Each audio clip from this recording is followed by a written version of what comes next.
Good evening everyone, कैसे हैं आप सभी। आज मैं हिंदी का टॉपिक समास से ऑब्जेक्टिव क्वेश्चन लेके आया हूं और ये टोटल क्वेश्चन 50 हैं। आइए चलते हैं, क्वेश्चन को करते हैं और उसमें ही समझाता रहूँगा और आप क्वेश्चन भी देखते रहिए। तो पहला क्वेश्चन क्या है, दो अथवा दो से अधिक शब्दों से मिलकर बने हुए 7 शब्द क्या कहते हैं। इसका राइट आंसर है समास। अगला क्वेश्चन, समास का शाब्दिक अर्थ क्या होता है। ये होता है संक्षेप में। आइए चलते नेक्स्ट।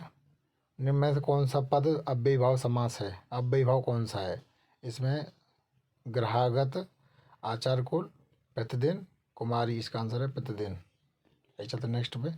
जिस समास में उत्तर पद प्रधान होते के साथ ही साथ पूर्व उत्तर पद में विशेषण, मतलब जहाँ विशेषण विशेषता दिख जाए किसी की तो वहाँ कर्मधारय समास होता है। इसका आंसर है कर्मधारय समास। आइए चलते नेक्स्ट क्वेश्चन पे। पांचवा क्वेश्चन में निम्न में से कर्मधारय समास में कौन सा है। चक्रपाणी बहुब्रीय है, चतुर्युग यही बहुब्रीय, नीलोत्पलम माता पिता में द्वंद्व है और नीलोत्पलम यही है नीलात्पलम, नीला उत्पल कपड़ा, नीला कपड़ा। जिस समास के दोनों पद अप्रधान होते हैं वहाँ पर कौन सा, ये अप्रधान होते हैं वहाँ होता है आपका बहुव्रीहि। जितेंद्रिय में कौन जीत, मतलब इंद्रियों को जीतने वाला, ये भी बहुव्रीहि में चला जाएगा। जहाँ भगवान का नाम होता है देवासुर, देव और असुर अलग अलग हो जाएंगे, इसका द्वंद्व हो जाएगा। देशांतर में कौन सा, देश में अंतर, तो इसका देश में मैं पे पर अधिकरण तत्पुरुष, तत्पुरुष चला जाएगा। जहाँ व्याख्या देखने लायक हूँ मैं वहाँ व्याख्या भी देखूंगा, बाद बाकी नॉर्मल है सब। दीननाथ, दीनानाथ मतलब दीन दुखियाओं का नाथ, ये आपका कर्मधार है। आपका ये कंप्लीट हो गया है। उसके बाद दूसरे लेवल पे आइए, दूसरा लेवल खोलते हैं। मुख दर्शन, मुख दर्शन में भी आपका तत्पुरुष होगा। कौन सा शब्द बहुव्रीहि समास का सही उदाहरण है। बहुव्रीहि समास कौन सा, निशिदिन, त्रिभुवन, पंचानन, पुरुष सिंह। इसका राइट आंसर है आपका पंचानन। अगला क्वेश्चन, निशाचर में कौन सा, निशा मतलब रात्रि में चलने वाले, निशाचर है ना। तो आप देख सकते हैं निशाचर कौन होते हैं, तो बहुव्रीहि समास होता है इसमें। चौराहा, चार राहों का समूह, तो द्विगु समास हो जाएगा। दशमुख, जिसके दशमुख हैं तो आप देख सकते हैं बहुव्रीहि हो जाएगा ये भी। और सुपुरुष मतलब पुरुषों में अच्छा आदमी, तो इसमें विशेषण विशेषता की बात हो गई, तो आप कर्मधारय लगा सकते, कर्मधारय समास होगा इसमें। और विशेषण और विशेष यही का भाई, विशेषण विशेषता का मामला जहाँ भी दिखेगा आपको तो आप लगा सकते हैं कर्मधारय समास। निम्न में से एक शब्द में द्विगु समास है, चयन कीजिए। द्विगु समास किस में है, आजीवन में अभिभाव है और सप्ताह में, ये हाँ पुरुष सिंह में अलग है और सप्ताह में है 7 दिन का समूह। किस समास के दोनों शब्दों के समानाधिकरण होने पर कर्मधारय समास बनता है। ये किस समास के दोनों शब्दों के समानाधिकरण होने पर कर्मधारय समास बनता है, तो ये आपका है तत्पुरुष। किसमें सही सामासिक पद है, ये है आपका दिवारात्रि, दिन और रात्रि। समास में समान पद है।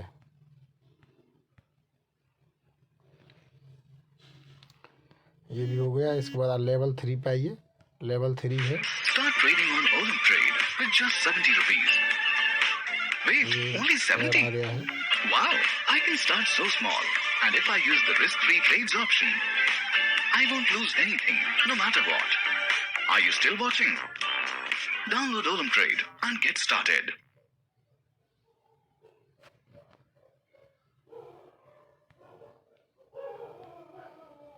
लेवल 3 पे आइए।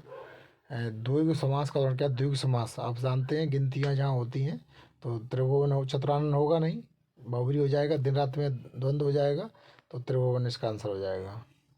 इनमें से द्वंद्व समास का उदाहरण है, द्वंद्व समास कौन सा है, पीताम्बर होगा नहीं, नेत्रिन होगा नहीं, चौराहा होगा, चौरावी नहीं होगा। द्विगु समास होता है रुपया पैसा, ये द्वंद्व होता है। अव्ययीभाव समास का एक उदाहरण यथाशक्ति का सही विग्रह कीजिए। यथाशक्ति मतलब शक्ति के अनुसार, जैसा शक्ति, जितनी शक्ति, शक्ति के अनुसार। यथा जो शक्ति मतलब शक्ति के अनुसार होता है। पाप पुण्य में कौन सा समास, पाप पुण्य आप जानते हैं द्वंद्व। लंबोदर, अरे गणेश भगवान को कहते हैं, लंबोदर बहुव्रीहि हो जाएगा। देश प्रेम में देश के लिए प्रेम, अब तत्पुरुष हो जाएगा। परमेश्वर में कौन समास होगा? परमेश्वर परम जन ईश्वर, मतलब ईश्वर परम, तो इसका आप दो भी हो सकते हैं इसका। परमेश्वर क्योंकि समास होगा नहीं, कर्मधारय तत्पुरुष, बेवा भी होगा नहीं, तत्पुरुष कर्मधारय परमेश्वर में, तो आप कर्मधारय लगा सकते हैं, कर्मधारय आंसर है। अनायास, अनायास ये अलग चीज़ है, नैंज समास है, इसको आप देख लेते हैं, इसकी व्याख्या थोड़ा देख लें। नैंज तत्पुरुष समास नहीं, अर्थ वाले नैंज का दूसरे शब्द के साथ समास हो जाता है, वह नैंज समास कहलाता है। यदि बाद में व्यंजन हो तो नैंज का अ शेष रहता है, बाद में स्वर हो जा अन रहेगा। चलते हैं अगला क्वेश्चन पे। गौशाला में, यानी गायों के लिए शाला, के लिए, तो आप तत्पुरुष लगाएंगे, क्योंकि जहाँ कारक पढ़ लेंगे आप एक बार तो आप समझ में आ जाएगा। नवग्रह, 9 ग्रहों का समूह, तो आप लगा सकते हैं 2। ये भी कंप्लीट होगा। लेवल 4 पे आइए। लेवल 4 है विद्यार्थी में कौन समास है? जो विद्या ग्रहण करता है विद्यार्थी, तो तत्पुरुष होगा। कन्यादान, कन्या के लिए दान, तो ये भी तत्पुरुष हो जाएगा। सागपात, अरे साग डैश, जहाँ डैश बीच में आता है वहाँ द्वंद्व हो जाता है। नील कमल, अरे नील रूपी कमल, नील कमल जानते हैं, जैसे इसमें क्या है, नीला कमल है, तो नीला रूपी या नील कमल, नीला सा कमल, तो आप कर्मधारय लगा सकते हैं ना, कैसी उसी विशेषता बता रहा है, तो कर्मधारय समास हो जाएगा। चतुर्भुज में कौन समास? चतुर्भुज में बहुब्री है, क्यों? चतुर्भुज में 4 भुजाओं वाला, तो चतुर्भुज भगवान के नाम को चला जाता है, आप देख सकते हैं। चतुर्भुज बहुब्री समास है, जब 2 शब्द मिलकर 3 शब्द का विशेषण हो तो वहाँ बहुब्री समास होता है। चतुर्भुज अर्थात 4 भुजाएं जिसकी। भाई बहन में कौन सा समास है? आप जानते हैं, भाई बहन में तो द्वंद्व होगा। वनवास, वन में वास, अधिकरण में पेपर, तो तत्पुरुष हो जाएगा। पंचवटी, 5 वटियों का समूह, तो पंचवटी में आप देख सकते हैं, तो द्विगु समास हो जाएगा। पीताम्बर, पीला है बस जिसका अर्थ श्री कृष्ण भगवान, तो भगवान के नाम पे जाएगा, तो आप लगाएंगे बहुब्री समास। नरोत्तम, नरों में उत्तम, मतलब अधिकरण में पेपर, ये भी तत्पुरुष में चला जाएगा। नरों में उत्तम अर्थात श्री राम। लेवल 5 आइए। आजन्म, आजन्म में अव्ययी भाव, अव्ययी है, अव्यय लगाया हुआ है इसमें, तो आ लगे प्रत लगे ये अव्ययी होते हैं, तो आजन्म में अव्ययी भाव हो जाएगा। युधिष्ठिर, युधिष्ठिर में युद्ध में स्थिर हो, तो ये तत्पुरुष भी कह सकते हैं, इसको बहुब्री भी कह सकते हैं, लेकिन देखते हैं, चलिए बहुब्री समास माना है इसको, और इसकी व्याख्या देख लेते हैं। जब हम इस प्रकार व्याख्या करते हैं तो युधिष्ठिर युद्ध में स्थिर रहने वाले, लेकिन इसका अर्थ भी होते हुए जो युधिष्ठिर जो युद्ध में स्थिर है, ज्येष्ठ पांडव है, अर्थात बहुब्री समास होगा। आप समझ देख सकते हैं कि अगर युद्ध में स्थिर होता, अगर युद्ध में स्थिर हुए, तो वहाँ जहाँ अधिकरण में पर आ जाएगा तत्पुरुष हो जाता।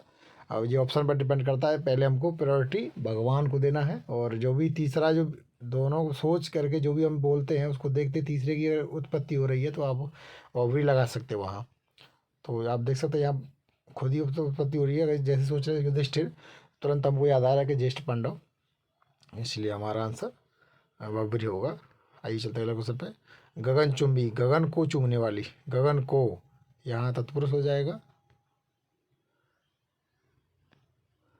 धक्का मुक्की, अरे धक्का डैश मुक्की, मतलब डैश लगेगा, खुद ही दिमाग में आ रहा है, तो द्वंद्व समास हो जाएगा यहाँ। त्रिफला में 3 फलों का समूह, तो त्रिफला आप द्विगु लगा सकते हैं। और तन मन धन में, तन मन धन में आप द्वंद्व लगा सकते हैं।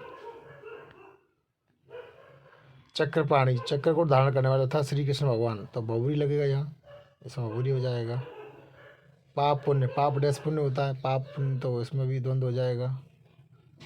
पंचवटी, 5 वटियों का समूह, ये दोबारा रिपीट हो जाएगा क्वेश्चन, और इसमें 5 वटियों का समूह, मतलब द्विगु समास। मृगनैनी, मतलब मृगनैनी क्या होती है? हिरण जैसी नैनों वाली, हिरण जैसे, मतलब आप कर्मधारय आ रहा है ना, हिरण के जैसी कर्मधारय समास, वो कम तो व्याख्या कर रहा है, तो कर्मधारय समास हो जाएगा। Thanks for watching. और ये कैसी आपको व्याख्या लगी मेरी, और आज के क्वेश्चन पूरे 50 क्वेश्चन आपके हो चुके हैं, तो ये आपके लिए प्रैक्टिस सेट था एक तरह से, ये पूरा प्रैक्टिस सेट में करा दिया हूँ 50 का। Thanks for watching. जय हिंद।